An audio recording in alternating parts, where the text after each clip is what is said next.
Hoje nós vamos falar um pouquinho sobre as palavras parônimas e homônimas, muito importantes nos textos escritos, mas que também causam algumas confusões na linguagem do dia a dia.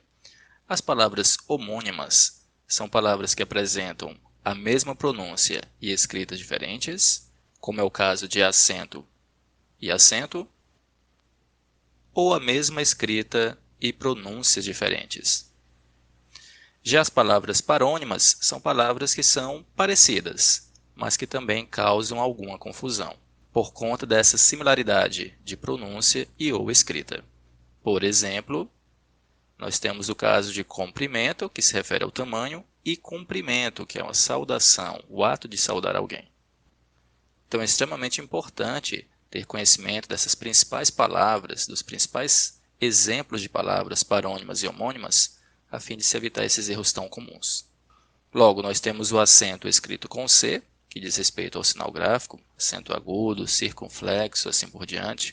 O acento, que é o lugar para sentar-se.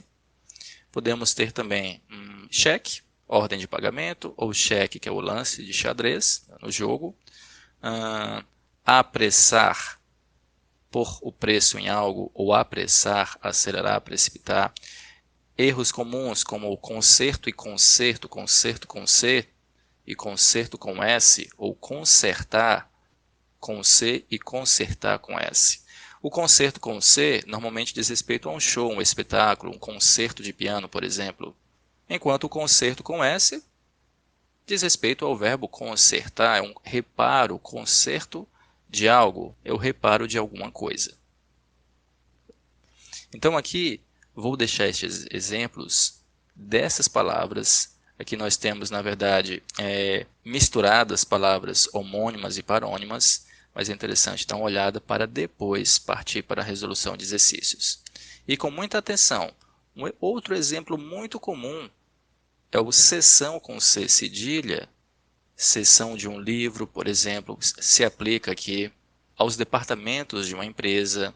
E a seção com SS, que a gente utiliza para tratar de reunião, ou, por exemplo, uma sessão de cinema.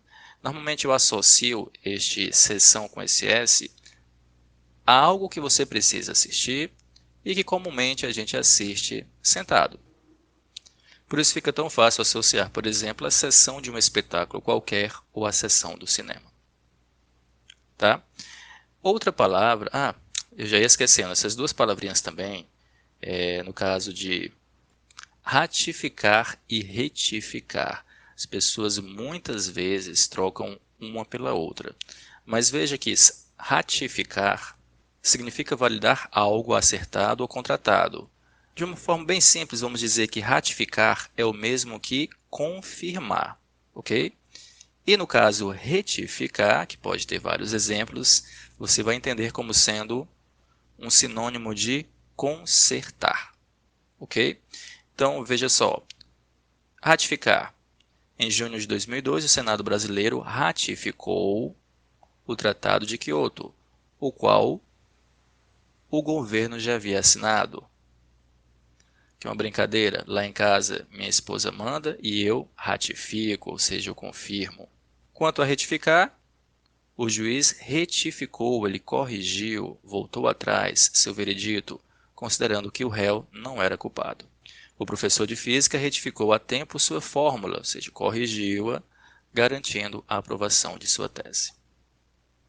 Então, dê uma olhadinha neste material e também neste outro um pouco mais completo, em que você verá em detalhes uma série de palavras homônimas e parônimas. Observe as escritas e os seus respectivos significados.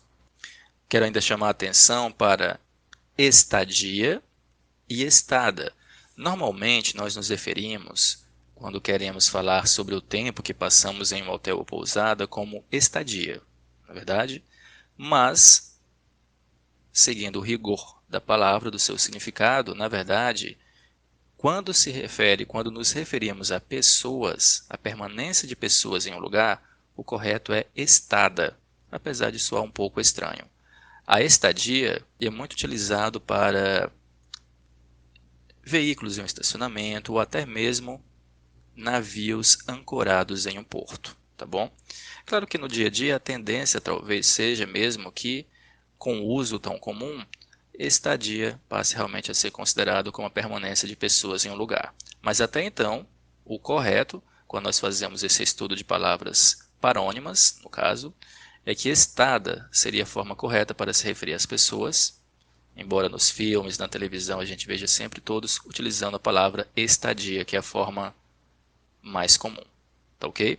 Então, atenção caso apareça uma ou outra palavra nas atividades que eu vou deixar.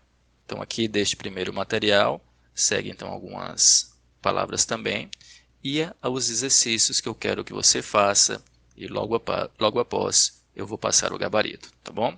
Este é um assunto muito importante, muito interessante, não deixe de ver o conteúdo com calma.